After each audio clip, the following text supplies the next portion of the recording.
네, 시청자 여러분 안녕하십니까. 충북 시사토론창의 구본상입니다. 오늘은 월간 뉴스 분석을 함께하도록 하겠습니다. 지난 한 달 동안 보도됐던 수많은 뉴스들 가운데서 대표적인 뉴스들을 선정해서 전문가들을 모시고 다시 한번 짚어보면서 대안까지 모색해보도록 하겠습니다. 자, 오늘 월간 뉴스 분석 함께해 주실 세 분을 소개해드리죠. 먼저 청주대학교 정치행정학 진재구 교수님 나오셨습니다. 안녕하세요. 네, 반갑습니다. 그 옆으로 정일순 변호사님 모셨습니다. 안녕하세요. 반갑습니다. 마지막으로 제 왼쪽으로 서원대학교 경영학부 신용환 교수님 나오셨네요. 네, 안녕하세요. 네. 신용환입니다. 반갑습니다. 자, 세 분과 함께 월간 뉴스 분석 본격적으로 시작하겠습니다. 첫 번째 영상부터 함께 만나보시죠.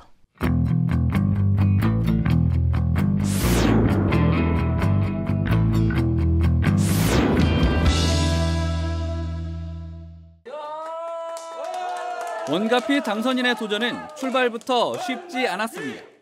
당내에선 사선 군의원 출신 경쟁자를 이겨야 했고 같은 당에서 활동했던 박경숙 후보의 재도전도 부담이었습니다.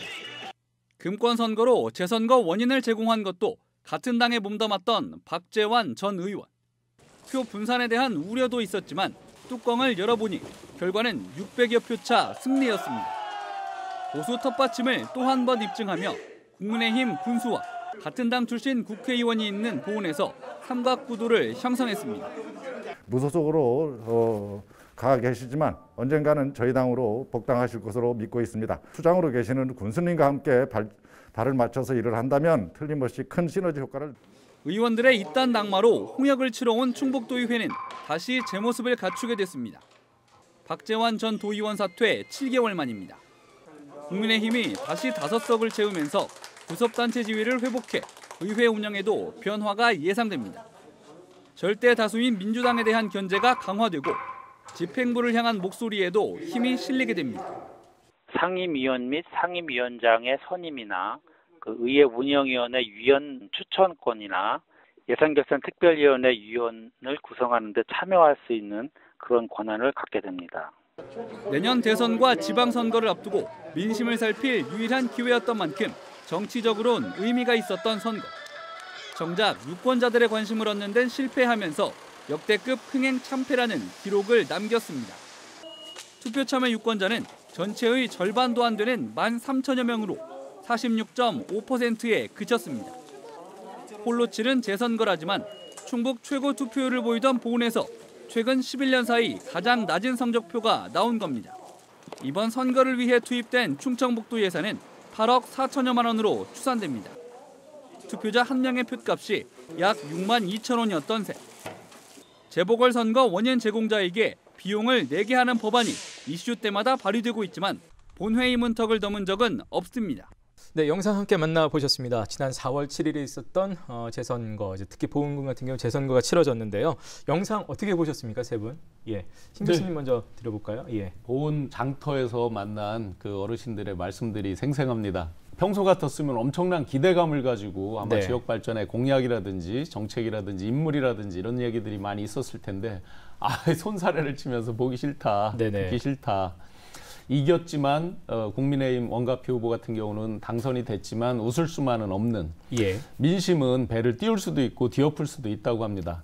작년 이 자리에서 선거 개표 방송할 때 더불어민주당에서 청주 4석을 다 휩쓸었을 때 훨씬 더 큰 책임감이 따를 것이다라는 말씀을 드린 적이 있는데 마찬가지로 이번에 정말 여러 민심의 이반이라든지 사람들의 무관심을 뚫고 당선은 됐지만 여야 할 것 없이 더 큰 또 무거운 마음으로 민심을 바라보면서 우리 지역민들께 다가가야 될 것 같습니다. 예, 진 교수님 어떻게 보셨습니까? 서울시장, 부산시장 그 보궐선거에 가려져서 전혀 관심이 없었던 그 무관심 선거처럼 느껴지고요. 어쨌든 그 야당인 국민의힘이 교섭단체 지위를 확보하게 돼서 원구성이라든가 집행부에 대한 실질적인 견제 기능을 어느 정도 회복할 수 있다는 점에서 의의를 찾을 수 있겠습니다. 네. 정 변호사님? 예, 지금 보신 것처럼 박재완 의원이 그 도의원을 사퇴한 이후 7개월 동안의 공백이 있었고 그동안에 계속 언론 보도를 통해서 이제 국민들이 정치적 무관심, 피로감을 넘어서 정치적 혐오까지 나왔다. 그럼 앞으로 남은 일은 이번 당선자가 끝까지 임기를 채우시고 요 공백도 커버할 수 있는 그런 확실한 능력을 보여주실 때가 된 것 같습니다. 네.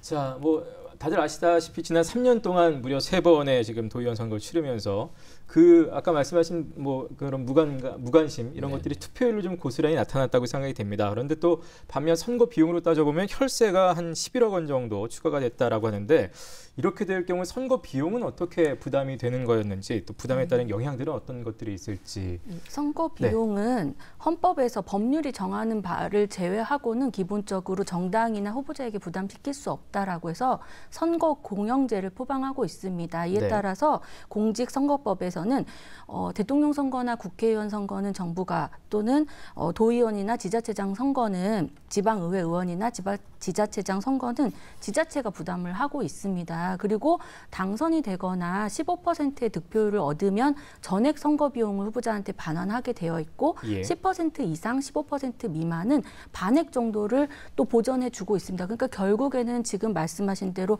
선거는 결국에는 세금, 혈세다. 이런 부분이 있죠. 근데 그거에서도 환수되지 않는 이제 재보궐 선거의 원인을 부담한 분들에게 또 회수하도록 되어 있는데 그게 여태까지 환수된 비용이 절반밖에 안 된다라는 건 여전히 이게 오롯이 결국에는 국민들의 몫이다라는 것을 의미하는 거죠. 더더군다나 이제 군 같은 그 단위에서는 이게 적지 않은 돈일 수도 있는데요. 예. 지금 약 11억의 혈세가 낭비됐다고 그랬는데 사실은 더 되죠. 3번까지 다 합치면은 한 16억 이상 되죠. 지난번에 이제 처음에 당선됐던 하유정 후보께서 당선인께서 이제 낙마하면서 3억 이상이 이제 들었고 그때는 지방선거에 동시에 했기 때문에 비용이 좀 적었습니다. 이번 같은 경우는 저희만 독자적으로 해야 되기 때문에 더군다나 이건 충북도에서 이제 우리 지역민을 위해서 쓸 혈세가 이제 선거에 지출이 된 거잖아요. 보은이라고 하는 특정 지역의 혈세로 이렇게 나가게 된 건데 기본적으로 선거 공영제 취지에 대해서는 공감을 합니다. 당연히 돈 없는 사람도 선거에 나올 수 있게 하고 지역 전체적인 현안을 갖고 치르는 선거기 때문에 공영제에서 공감을 하는데 지금처럼 대부분의 법은 유책 당사자 책임으로 되어 있습니다. 책임을 유발한 당사자들이 법에 의해서 자기가 쓴 지출 보전받은 거를 토하는 것도 싫어서 편법을 씁니다. 예를 들어서 박재환 후보 같은 경우는 당선자 같은 경우는 중간에 먼저 사전적으로 사퇴를 해버렸죠. 그렇게 되면서 자기가 불법에 대해서 치른 비용만 약 900여만 원만 반환한 약 4천만 원을 반환해야 되는데 이런 편법들이 나오게 된 것은 결국 정당, 책임 정치 이런 정신에 위배되거든요. 앞으로 이런 법에 대한 보완, 제도에 대한 보완, 강력한 환수 조치 이런 것 통해서 지역민들에게 더 이상 실망시키는 일이 없어야 될 것 같습니다. 사실상 법 감정상 또는 국민들의 감정을 따지면 유책 당선인에 대한 환수 조치가 강력하게 이루어져야 된다 생각을 하지만 현실은 유책이라고 하는 범위를 어느 정도까지 할 것이냐의 문제 있고 아까 조금 전에 말씀하셨던 유책이 있음에도 불구하고 사전에 사퇴해버림으로 해서 이 재선거가 아니라 보궐선거 방식을 바꿔버린다든가 뭐 이런 여러 가지 편법들이 있기 때문에 그걸 형량하기가 쉽지가 않습니다. 그래서 현실적으로 제가 생각하기에는 이 1년 남기 전에 이제 재보궐선거를 하는데 좀 자치단체의 경우에 이제 재정상의 열악한 문제도 있고 하니까 그거를 2년 정도 남은 경우에는 재보궐선거를 안 하는 방식으로 해서 조금 더 선거의 부담을 줄일 필요가 있지 않나 이런 생각이 들고요. 차제 이런 재선거나 보궐선거 때문에 이제 지역 주민들이 무관심으로 가는 것은 좀 경계해야 될 필요가 있어요.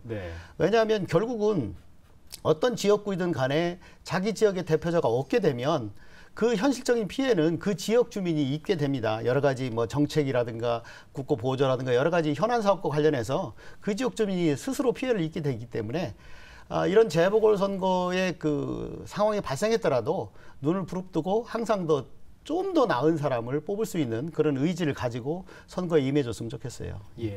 지금 이제 말씀하신 무관심에 대한 경계, 잦은 선거로 인한 지역 주민들의 정치에 대한 무관심에 대한 경계라고 말씀하셨는데 실제로 이제 이번에도 투표율에서도 나타났습니다. 그야말로 정치권에 대한 불신이라든지 이런 무관심, 이것은 뭐 지역 주민들에게도 물론 피해가 있겠습니다만 정치라는 여야, 이번에 누가 승리를 가져갔든지 간에 여야 모두 다 어쨌든 피해를 입는 부분이 아닐까 싶은데요. 이런 부분들은 좀 어떻게 풀어가야 될까요? 무관심에 대해서 굳이 과연 누가 무관심을 유발했느냐라고 본다 그러면 우리 책임 정당 정치인데 그것을 실현하지 못한 각 정당들에게 일차적인 책임을 물어야 될 것 같습니다. 예. 여야 할 것 없이 이번 보훈 재보궐 선거만 놓고 본다 그러면 발생에 대한 원인이 더불어민주당, 국민의힘 각각 있었거든요. 그래서 사실은 이제 더불어민주당 같은 경우는 당원 당규에 아예 어떤 책임을 유발했을 때 후보를 공천하지 않는다라고까지 돼 있지만 지키지 않았죠.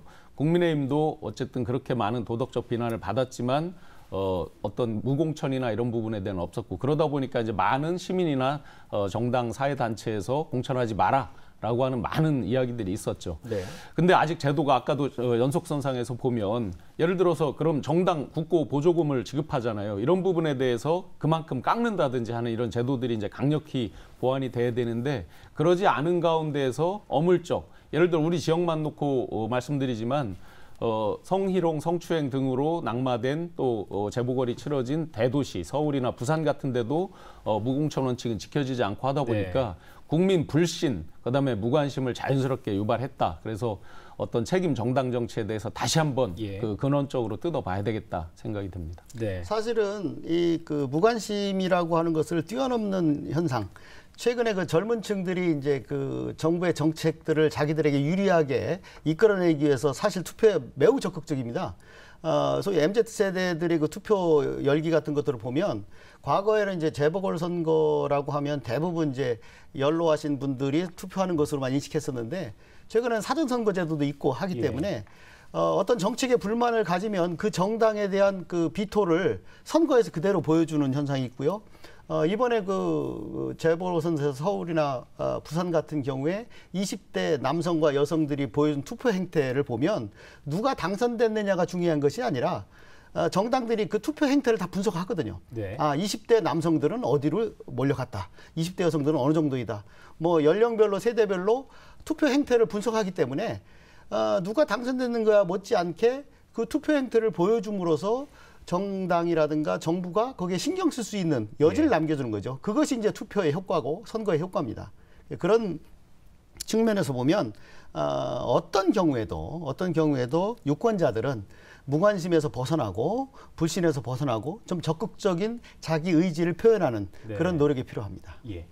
변호사님 이 부분 어떻게 생각하시나요? 예, 이번에 당선된 분의 임기가 약 13개월 정도에 불과합니다. 그럼에도 불구하고 벌써 당선된 지 얼마 안 됐는데 이분이 또 이 중간에 지자체장 선거를 위해서 사퇴할 가능성, 그렇게 되면 어떻게 되냐에 대한 보도도 있는 것을 보았습니다. 이렇게 유권자들이 선거를 통해서 그분들이 임기 내에 한 그 정치적 행위들에 대해서 책임을 실현하는 모습을 봐야 이에 대한 판단을 할 수 있을 텐데 이번 선거에서도 보시다시피 이게 최선이 아니라 차선의 선거가 아니었나. 그러면 임기 모든 이제 국민과의 약속인데 이것이 임기를 채우고 그 이분 지금 당선자에 한하지 않고 임기 내에 책임 정치를 실현하는 모습, 그것을 꾸준히 보여주셔야 그거에 대한 저희가 정치적도 판단을 할 수 있으니까 이게 한두 해에 걸쳐서 될 것은 아니지만 좀 책임 있는 자세 촉구하고 싶습니다. 네.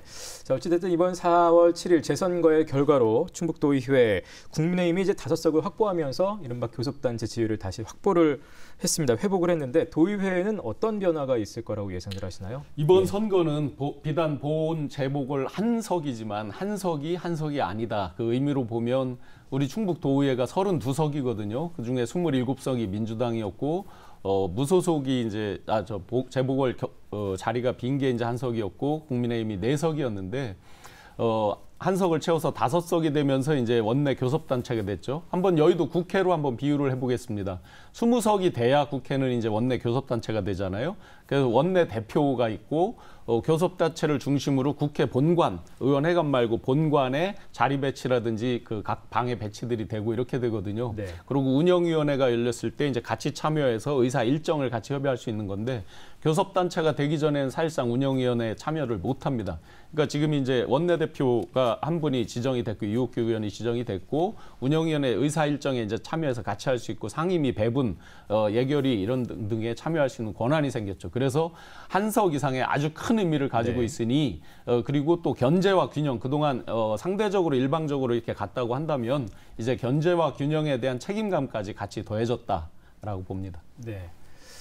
다른 분들 진 교수님 어떻게 평가하시나요? 아까 제가 서두에 말씀드렸듯이 27대 5라는 단순한 숫자만 가지고 하게 되면 할 수 있는 게 없을 줄 모릅니다. 그렇지만 아까 말한 대로 운영위원회에 참여한다든가 교섭단체가 됐을 때는 의사일정이라든가 여러 가지 측면에서 영향력을 행사할 수 있기 때문에 상당히 이제 그 민주당의 독주를 제어할 수 있는 측면에서 의미가 있다고 봅니다. 네. 자, 이 뉴스 관련된 댓글 혹시 있으면 살펴보겠습니다. 예. 네, 역시나 이제 그 무관심, 불신에 대한 댓글들이 상당히 많았습니다. 그 야당은 자만하지 말아라, 민심은 금방 또 뒤집어진다. 아마 그 냉엄한 민심에 대한 이야기 댓글이 있었고요. DLSG님께서 여야를 떠나 지역 발전에 관심 있는 정치인이 있긴 할까? 이건 아마 굉장한 불신에 대한 얘기인 것 같고요. 김재웅님께서 뽑을 때 제대로 뽑아서 재보궐 혈세 낭비 없어져야 됩니다. 네. 굉장히 실망감을 표현한 것 같습니다. 네.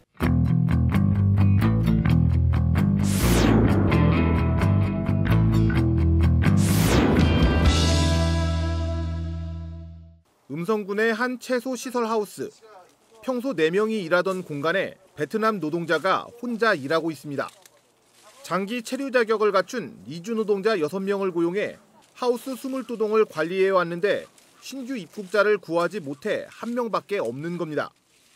지난해부터 5명을 채워달라고 정부에 신청했지만 충원이 이루어지지 않았고 오히려 일부 직원들은 웃돈을 주는 제조업으로 이직했습니다. 재배할 인력이 없어 채소가 웃자라면서 하우스 한 동은 아예 갈아 엎어버렸습니다. 농촌에서 이주 노동자들이 줄어든 가장 큰 이유는 코로나19입니다. 항공편 운항 중단과 자가격리 등으로 비용 부담이 늘면서 이주 노동자 입국이 상당수 무산됐습니다. 충북을 기준으로 2019년 703명이던 단기 체류 노동자는 2년간 1명도 들어오지 못했고 장기 체류 자격을 갖춘 노동자도 농업 분야에서만 1년 새 28%나 줄었습니다. 인력 시장을 통한 미등록 외국 인력, 이른바 불법 체류자들을 찾는 수요가 늘고 있는데 공급이 달리다 보니 웃돈을 줘도 구하기 힘들다고 합니다. 충청북도와 각 시군에서는 봉사 개념의 일손 돕기를 늘리고 내국인 인력중개센터를 운용하기 시작했지만 근본적인 대책은 되지 못하고 있습니다. 가지마다 꽃망울이 맺히기 시작한 복숭아 과수원. 평년보다 높은 기온에 열흘 이상 개화가 빨라졌습니다. 열매가 가장 많이 맺는 6년생이어서 더 많아진 꽃눈에 귀농을 준비하는 초보 농사꾼은 발을 동동 구르던 상황. 때마침 대학생 봉사단의 도움으로 한시름을 놓았습니다. 와서 조금씩이라도 꽃을 따주고 그러면은 아무래도 공간이 있고 그러니까 열매가 더 실해지겠죠. 지자체와 농협, 지역 대학들의 업무 협약으로 결성된 대학생 농촌 돕기 프로그램입니다. 학생들은 봉사를 한 뒤 생산적 일손 봉사비로 지자체에서 일당 2만 원을 지급받거나 일정 시간을 채우면 각 대학에 개설된 봉사 과목을 학점으로 인정받을 수 있습니다. 지자체마다 일손을 구해달라는 농민들의 요구가 쏟아지고 있습니다. 인력센터에서 좀 지원을 해주고 있는데도 좀 턱없이 부족한 실정입니다. 여전히 사람의 손길이 제일 중요한 농업. 그 어느 때보다 더 큰 위기에 직면해 있습니다. 영상 멘트에 잠깐 나왔지만 외국인 노동자 없이는 돌아가지 않는 국내 농업의 현실이 안타깝다 그랬어요. 현실은 그러면 국내 인력이 없느냐. 인력의 그 미스매칭이 상당히 많이 이루어지고 있고요. 기본적으로 그 외국인 노동자조차도 단기적으로 오는 계절 근로자 외에는 농업에서 제조업으로, 제조업에서 서비스업으로 근로 환경이 좋은 쪽으로 옮겨가는 현상이 있거든요. 사실 작년과 올해는 이제 코로나 문제 때문에 계절 근로자들을 이제 외국에서 수급할 수 없어서 문제가 발생했다고 하지만 그 이전에도 각종 그 고발 프로그램 같은 데 보면 외국인 노동자들이 그 비닐하우스에서 뭐 숙소를 한다든가 뭐 이 근무 환경이 매우 열악합니다. 네. 그건 이제 그 단순히 농업을 영위하는 분들이 열악한 환경을 제공할 수밖에 없는 영세성을 이제 탓하기도 하지만 네. 그럼에도 불구하고 정부에서 그 근로자들에 대한 그 근무 환경 문제에 대해서 상당히 신경을 쓴다고 하면 외국인 근로자뿐 아니라 내국인 근로자들도 수급할 수 있는 그런 여건이 된다는 거죠. 사실 도시 지역에서 농촌으로 일하러 가는 분들 중에는 소득은 꽤 괜찮다고 합니다. 근데 문제는 거기서 장기간 숙소로 쓸 수 있는 데가 없기 때문에 네.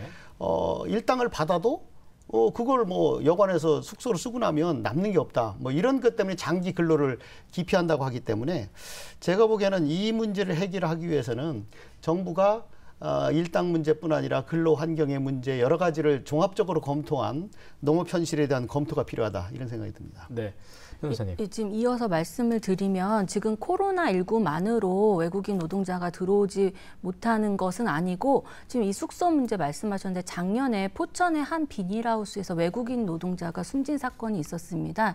이를 계기로 정부에서 숙소 기준을 좀 강화해서 이런 계절적 외국인 근로자 고용할 때 좀 허가를 받도록 기준에 맞는 부분을 허가를 받도록 그런 기준도 강화를 했고 더불어서 이 계절 근로자들이 출국을 하실 때 송출국에서 출국을 보증한다. 그러니까 불법 체류로 남지 않게 출국을 보증한다는 그런 확인서를 받도록 그런 기준들을 좀 강화한 이유도 있지 않나라는 생각이 듭니다. 근데 작년부터 이어진 코로나로 인해서 지금 농촌의 일손이 부족한 것은 좀 주지의 사실이었는데 시기적으로 이런 규제들이 꼭 필요는 하지만 조금 더 일손 부족을 네. 좀 일으킨 것은 아닌가 하는 아쉬움이 남습니다. 예.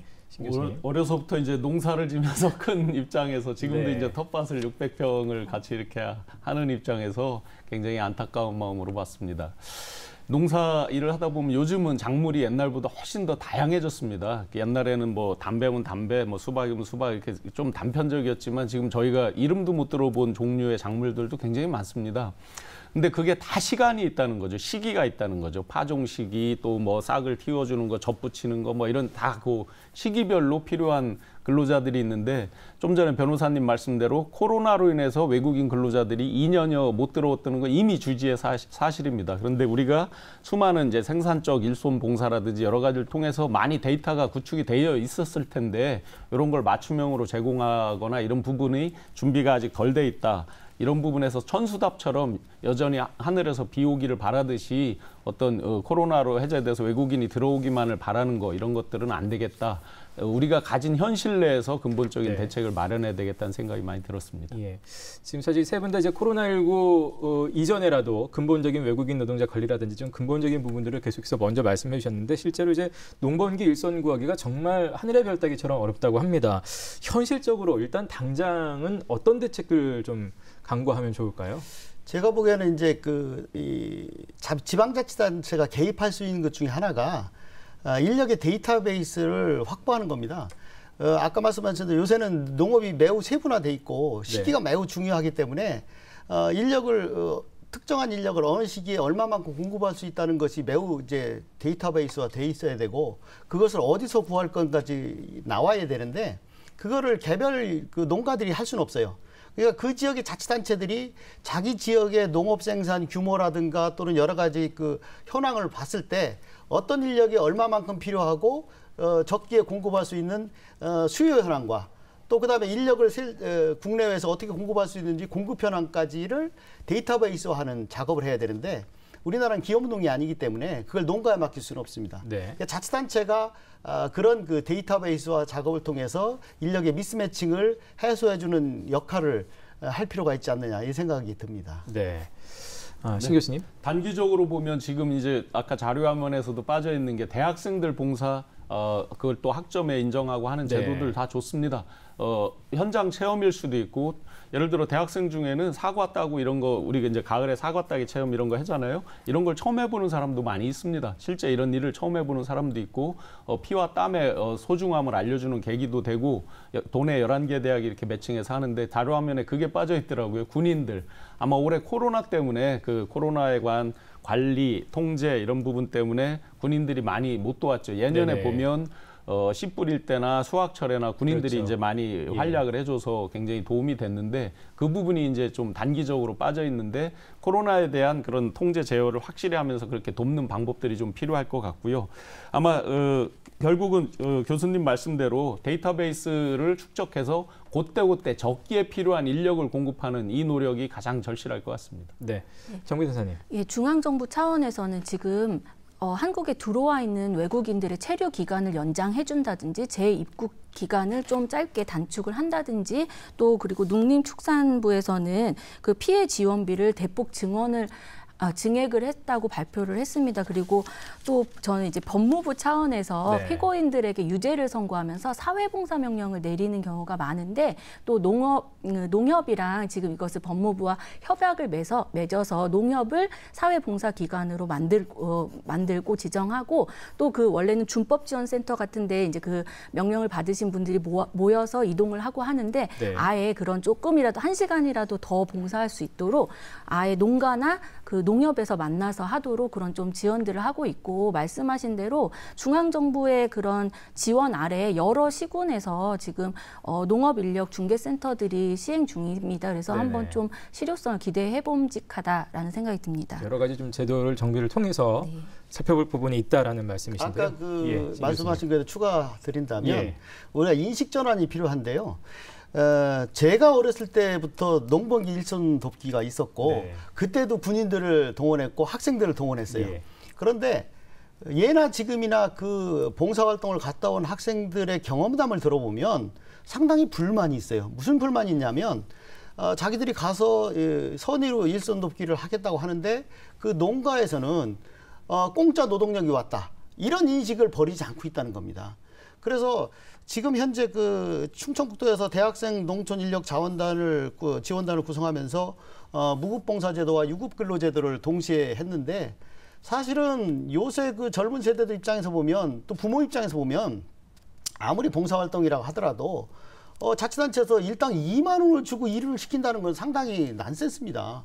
그래서 제가 보기에는 진짜로 무급봉사를 지원한다고 하면 좋겠지만 현실적으로 지원할 수 있는 사람들에게 유급 근로 제도를 하고 그쪽도 당당히 일당을 지급하는 그런 그 관행이 정착돼야 되지 언제까지나 계속 그 젊은 학생들과 군인들의 그 봉사활동으로 인력을 때울 수는 없어요. 그것은 인식 전환이 근본적으로 필요하다고 생각합니다. 예.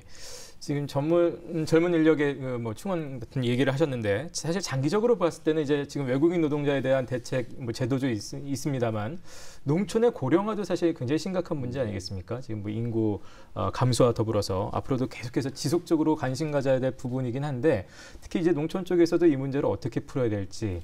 네, 고령화 부분에 의해서 이제 어떤 그 소위 이제 중노동 성격으로 어르신들이 다 감당하지 못하는 부분들 많잖아요. 근데 요즘 이제 영농법인이나 이런 데서 대규모 기계화 이런 걸 많이 했고 드론으로 예를 들어 씨를 파종한다든지 농약을 살포한다든지 뭐 이런 것들을 이제 많이 하고 있는데 스마트화, 기계화, 첨단화만으로 저희 예를 들어 충북의 농촌에 다 단기에 할 수는 없을 겁니다. 그런데 그건 장기적인 과제로 이렇게 가야 될 것 같고요. 일단 단기적으로는 그런 좀 전에 이제 교수님 말씀하셨는데 유급에 대해서 우리가 1365 그 국가에서 이제 하는 그 봉사 포털이 있잖아요. 네. 이런 부분들에 지금 예를 들어 적십자라든지 로타리 클럽이라든지 라이온스 이런 각종 봉사단체들도 코로나 때문에 좀 많이 위축이 됐는데 각종 봉사 포인트들을 거기에 보면 올려주고 있거든요. 그런 것들을 예를 들어 지역 카페로 환산한다든지 해서 여러 많은 사람들이 동시에 적기에 좀 투입될 수 있게 그렇게 만들어 주면 좋을 것 같고요. 네. 스마트화 같은 경우는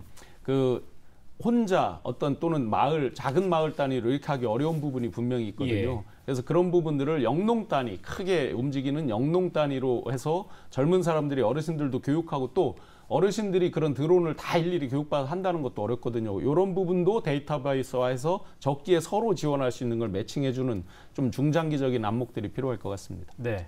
저는 이제 장기적으로 보면 이제 고령화 문제뿐 아니라 그 아까도 농업 노동 환경이 매우 열악하기 때문에 그렇거든요. 예. 사실은 기계화를 한다고 하더라도 자기가 갖고 있는 면적을 감안하면 기계화의 한계가 있어요.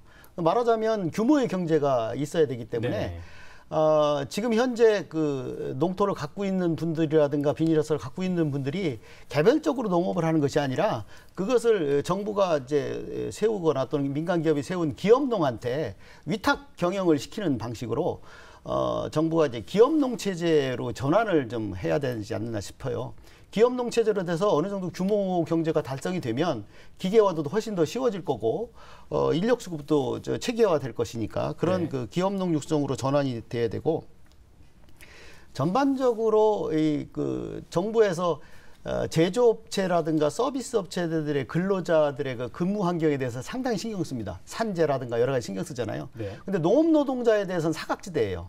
이게 이제 정부도 기업농 육성과 마찬가지로 농업 근로자들이 근무 환경을 제대로 갖출 수 있도록 산재라든가 여러 가지 면에서 제조업이나 서비스업에 준하는 또 뭐 그것과 버금가는 형태의 규제가 필요하다라는 겁니다. 그 규제가 모든 것이 나쁜 것이 아니라 근로자 입장에서 보면 매우 열악한 환경에 내몰리면 안 되기 때문에 네. 그런 문제에 대해서 정부가 신경을 쓸 필요가 있다 이런 생각입니다. 예, 변호사님. 저는 서울의 도시형 인력 중개센터인 푸마시를 소개해드리고 싶은데요. 아직도 도시에서는 일자리가 없다라고 힘들어하시는 분들이 있고 또 그와 별도로 또 귀농을 꿈꾸시는 분들도 계신데 막상 어떻게 해야 될지를 몰라서 답답해하시는 분들이 계십니다. 그래서 서울시 같은 경우에는 그 지역이랑 협약을 맺고 서울시에서 중점적으로 그런 꿈 예비 영농인들에게 그런 교육 기회를 지원하고 또 원하는 농가를 연결해주는 그러니까 교육을 좀 할 수 있는 여건을 만들어줘서 좀 성과가 있다고 하는데 이런 부분 좀 고려해보면 어떨까 생각이 듭니다. 네. 자, 인력난 관련해서 혹시 댓글 눈에 띄는 게 있을까요? 네네. 지금 예. 지적해 주신 바를 거의 공감하는 것 같습니다. 재현님께서 인력이 부족한 게 아닙니다. 일할 사람은 넘쳐나는데 돈을 적게 주니 가지 않습니다. 네. 라는 지적이 있고요. JJBC님께서 일거리가 없어 힘들어하는 도시 사람들을 잘 연결시켜주면 좋을 것 같다. 이강현님께서 시설을 개선하고 스마트화를 시켜서 해결하면 좋겠다라는 의견 주셨습니다. 네.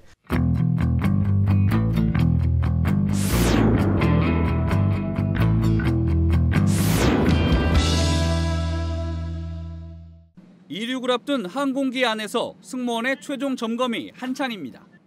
180석 하나하나 흐트러진 곳은 없는지, 짐칸은 잘 여닫히는지 꼼꼼히 확인합니다.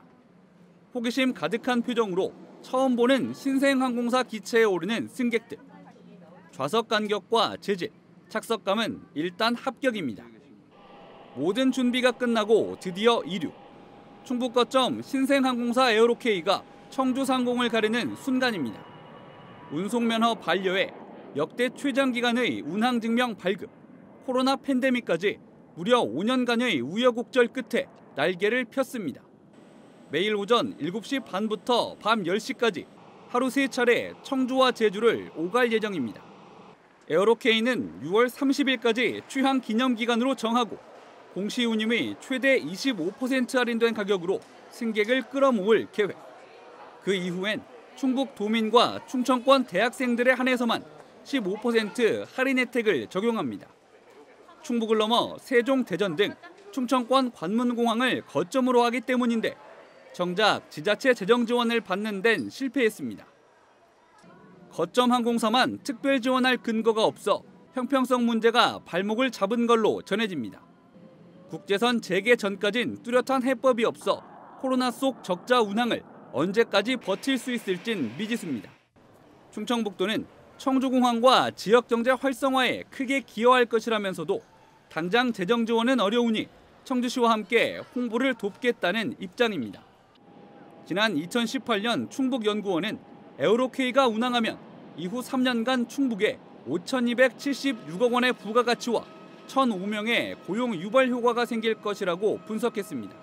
에어로케이 처음 출범할 때 그 회사 임원진 그리고 그때 미리 선발한 직원분들하고 간담회도 해봤습니다. 예. 정말 굉장한 기대로 그 경제 효과 5,300억 정도 그리고 충북에 3년 동안 약 1,000여 명의 연간 고용 효과를 유발한다라고 해서 굉장히 기대를 하고 있었습니다. 그런데 이게 인허가 승인이 길어지면서 약 5년이 걸렸죠. 그러면서 480억이었던 자본금이 10억 수준까지 내려갔고 지금 코로나로 인해서 국제선 노선을 띄우지 못하고 5개의 항공사와 함께 청주공항에서 경쟁을 해야 합니다. 그러다 네. 보니까 저가 출혈 경쟁을 하면 약 월에 4억 정도씩 적자가 난다는 거죠. 그렇다고 보면 단기에 우리 도민들께서 도와줘야 될 부분이 있다고 생각합니다. 만석으로 기본적으로 차야 된다고 봅니다. 그다음에 저희 도에서 지분을 가졌거나 그렇지 않은 민간 기업이지만 그런 정도의 경제 유발 효과와 그런 정도의 어떤 그 고용 창출을 한다고 보면 강원도에서 이미 지원을 했던 선례가 있으니 지원 어떤 조항이 법률 조항이 없거나 미비하다라고만 할 게 아니라 어떻게든 숨통을 틔워서 활성화될 때까지 같이 함께 도민들이 역량을 모았으면 좋겠습니다. 네, 신 교수님. 예, 자본 잠식 되기 전에 12년 만에 청주 거점 항공사 생겼다는 것에 상당한 의의가 있고요. 문제는 이제 지금부터 살려야 되는데 제주 노선 같은 경우는 사실 핑계댈 수 없는 게 제주 승객이 많이 늘었어요. 오히려 코로나 사태에도. 그렇다고 한다면 지금 치열한 경쟁 속에서 살아남을 수 있도록 그 재정적 지원이 필요하고 도민들도 이제 당분간은 에어로케이를 이용해서 우리 지역의 항공사가 살아남을 수 있도록 좀 많이 이용해 주시는 게 첫 번째고 아까 말씀하셨듯이 플라이 강원 같은 그 재정 지원 사례가 있기 때문에 충북도에서 좀 전향적으로 버틸 수 있는 자본 확충 방안을 모색할 필요가 있다 생각합니다. 예. 변호사님. 청주시에도 청주시 공항 활성화 지원 조례가 있습니다. 그리고 최근에 이에 따라서 청주시가 그 에어로케이 본사 사옥에 대해서 1년에 1억씩 3년간 그걸 면제해주고 그 항공기 재산세의 30%도 환급하기로 결정을 했다고 하는데 이 부분은 말씀하신 대로 한 달에 적자가 4억이 날 것을 예상한다면 너무나 적은 것 아닌가. 그리고 청주시 외에 충청북도의 재정적 지원은 아직까지 확인되지 않아서 안타까움이 있습니다. 예. 단기적으로 봤을 때 어떤 분들을 좀 우리가 지원을 하고 또 함께 한다면 이 위기를 좀 극복해 나갈 수 있을까요? 단기에 이제 그 에어로케이가 표방한 게 결국 5개 회사와 경쟁을 하다 보니까 저가 항공에서 이제 울트라 LLC 로코스트로 저가로만 그치지 않고 더 저가로 가겠다. 실제 처음 이제 취향 기념으로 했겠지만 편도에 2,700원까지 티켓팅을 할 수 있게 이렇게 했었거든요. 그런데 아시다시피 그렇게 출혈 경쟁만으로 어떻게 후발 신생 업체가 살아날 수 있겠습니까? 단기적으로는 당연히 정부 및 지자체 금융 지원이 있으면 좋은데 정부에서 2천억을 항공사에 지원하지만 기존에 적자가 발생한 기존 업체들만 지원하고 신생 업체는 지원하지 못했거든요. 여기에는 우리 충북의 어떤 정관의 좀 아쉬움이 있습니다. 뭐냐면 국토교통위원회에 2분의 의원님이 계신데 2분 다 이 부분에 상대적으로 소홀했다는 비판을 받고 있죠. 그래서 같이 정부의 지원도 신생업체도 같이 할 수 있게 노력하는 것과 아울러서 충북도의 노력이 필요할 것 같고요. 아주 단기적으로 공항에 대한 이용 편의나 이런 것들 저도 공항을 가끔 가보면 정말 좀 아쉽습니다. 시설이나 우리 편의시설 이런 부분에 대해서도 좀 해줘서 젊은 사람들이 아주 많이 찾을 수 있게 MZ세대들이 많이 찾을 수 있게 이렇게 유도를 해야 될 것 같습니다. 예. 이거는 사실 중기인지 장기인지 단기인지가 애매한데요. 청주공항의 경우에는 이제 규모가 작다 보니까 시설이 그 김포공항이나 인천공항처럼 의리의리하지 않지만 짜임새 있게 있어요. 문제는 접근성이 떨어진다는 겁니다. 실제로 청주공항에 오겠다고 하는 분들은 각 지역에서 대개 오송을 거쳐서 오거나 직접 서울에서 직접 오는 분이 많은데 사실 오송에서 747 버스가 있는데 청주공항까지 1시간 반이 걸립니다. 그러면 지금 전국에서 오송까지 오는데 1시간 반이면 다 오는데 거기서 또 공항까지 1시간 반이 걸린다는 얘기는 접근성을 상당히 떨어뜨리죠. 그러니까 공항의 시간표하고 맞춰서 셔틀버스 말하자면 직접 빨리 올 수 있는 그런 여러 가지 교통체계를 마련해 줘야 되고 장기적으로 보면 그런 문제를 해결할 수 있는 이 메가시티 이권의 교통체계를 다시 한번 재검토해야 되는데 지금도 보면 오송역을 축으로 해서 세종이나 대전권에 비해서 이 청주권의 교통이 상당히 열악합니다. 이 문제를 같이 검토해 주지 않으면 공항 활성화는 상당히 멀어진다. 이런 생각이 들어서 저는 공항 자체의 개선보다 교통체계를 좀 더 활성화하는 문제가 더 필요하다 이런 생각을 합니다. 변호사님. 예, 가장 중요한 거는 긴급한 자금 수여일 것 같습니다. 네. 그래서 청주시도 아까 말씀드린 것보다 적극적인 지원을 검토해야 될 것 같고 나아가서 충청북도 중앙정부에서 어떻게 지원을 받을 것인지에 대한 노력을 모두 다 같이 해야 한다고 봅니다. 나아가서 뭐 단기적으로는 요즘 그나마 저비용 항공사들이 작년을 버틸 수 있었던 것이 무착륙 국내 비행. 네. 그래서 이렇게 그 안에서 기내식도 경험하고 하는 것이었는데 최근에 인천을 더 나아가서 김포, 김해, 뭐 대구공항까지 해서 이제 무착륙 국제 비행까지도 지금 계획이 되어 있다고 합니다. 이런 경우에 면세점을 이용하고 싶어하는 또 그런 니즈에 부합해서 또 수요가 창출되는 부분이 있어서 이런 여러 다각적인 시도도 함께 해봐야 될 것 같습니다. 예. 관문 공항이 돼야 된다는 얘기, 그 역할에 대한 뭐 주장들은 많이 있었는데 실제로 그 역할을 하고 있는지 좀 되돌아봐야 될 때가 아닌가 싶은데요. 공항 관련해서도 혹시 방안들 저 중장기적으로 굉장히 기대하고 있습니다. 그 청주공항에 이용하는 그 배후 인구가 약 1,200만이라고 하는데 저는 훨씬 더 크게 보고 있습니다. 왜냐하면 이번에 이제 지금 지역에서 핫하게 이슈가 되고 있는 그 충청권 광역철도, 그다음에 수도권 내륙선 철도. 수도권 내륙선 철도 같은 경우는 동탄에서 청주공항까지, 그러니까 청주공항은 기점이자 출발점이자 종착점입니다. 그다음에 충청권 광역철도도 역시나 시작점이자 종착점입니다. 아까 아쉬운 거는 이제 공항을 김포공항 같은 경우 보면 내부에서 다 들어가잖아요. 지금 약 600m 정도 철도가 떨어져 있거든요.